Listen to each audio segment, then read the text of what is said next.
오늘 말씀은 시편 58편 1절로 11절까지의 말씀입니다. 통치자들아 너희가 정의를 말해야 하거늘 어찌 잠잠하냐? 인자들아 너희가 올바르게 판결해야 하거늘 어찌 잠잠하냐? 아직도 너희가 중심에 악을 행하며 땅에서 너희 손으로 폭력을 달아주는도다. 악인은 모태에서부터 멀어졌으며 나면서부터 곁길로 나아가 거짓을 말하는도다. 그들의 독은 뱀의 독 같으며 그들은 귀를 막은 귀머거리 독사 같으니 술사의 홀리는 소리도 듣지 않고 능숙한 술객의 요술도 따르지 아니하는 독사로다. 하나님이여 그들의 입에서 이를 꺾으소서.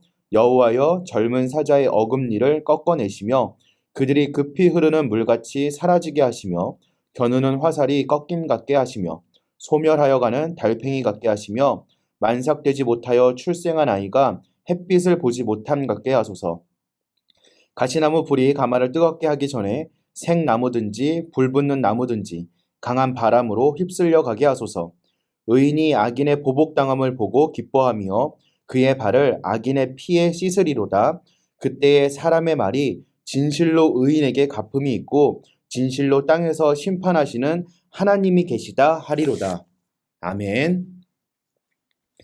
다윗의 시라는 표제가 붙은 시편 58편은 지도자들의 부패에 대한 규탄과 하나님이 심판해달라는 요청, 그리고 하나님의 공의에 대한 확신으로 이루어져 있습니다. 이 시의 배경은 불분명하지만 지도자들의 부패를 하나님이 좌시하지 않으시리라는 내용은 어떤 시대, 어떤 상황에서도 적용이 가능합니다.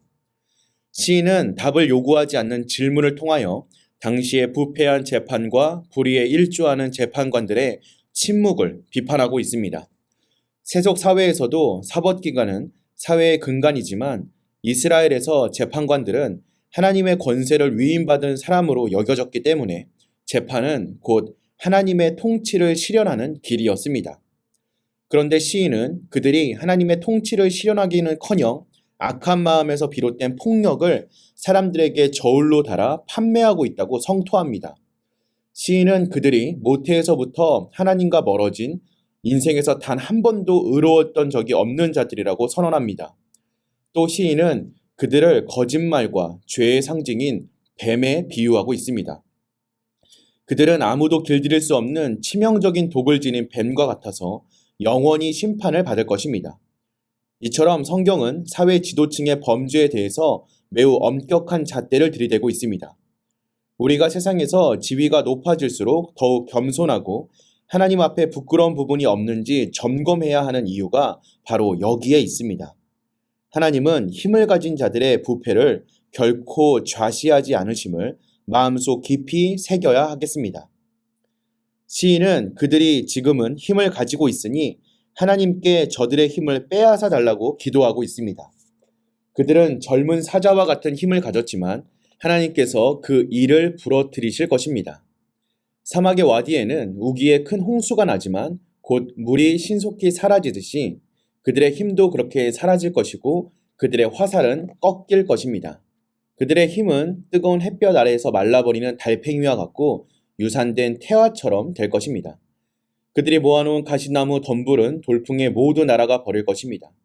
아무리 세상에서 큰 권세와 힘을 가진 자라 해도 하나님이 한번 일하시면 결국 가장 비참한 존재가 되고 맙니다. 세상의 불의한 힘이 너무 크게 느껴질 때라도 우리에게는 그들의 모든 모의를 무효로 돌릴 수 있는 하나님의 권능이 있음을 기억할 수 있어야 합니다. 시인은 잔인하다는 느낌이 드는 표현까지 사용하면서 부패한 자들을 하나님이 심판하실 것이라고 선언합니다. 악인은 하나님에 의해 보복당할 것이고 의인은 자기 발을 악인의 피에 씻게 될 것입니다. 이는 의인이 하나님의 도구가 되어 악인들을 절멸시키게 되리라는 것입니다. 불의한 방법으로 재물과 권세를 얻은 자들은 결국 하나님의 섭리에 의해 비참한 심판을 받게 됩니다.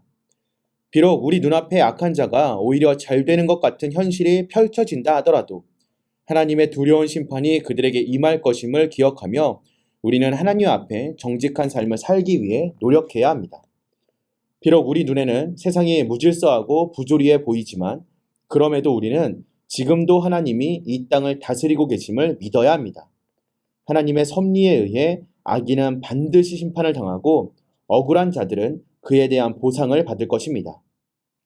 이 진리를 믿으며 불의한 세상 가운데에서라도 진실하고 올바른 삶을 살아 나아가는 저와 여러분들 되시기를 주님의 이름으로 기도하겠습니다.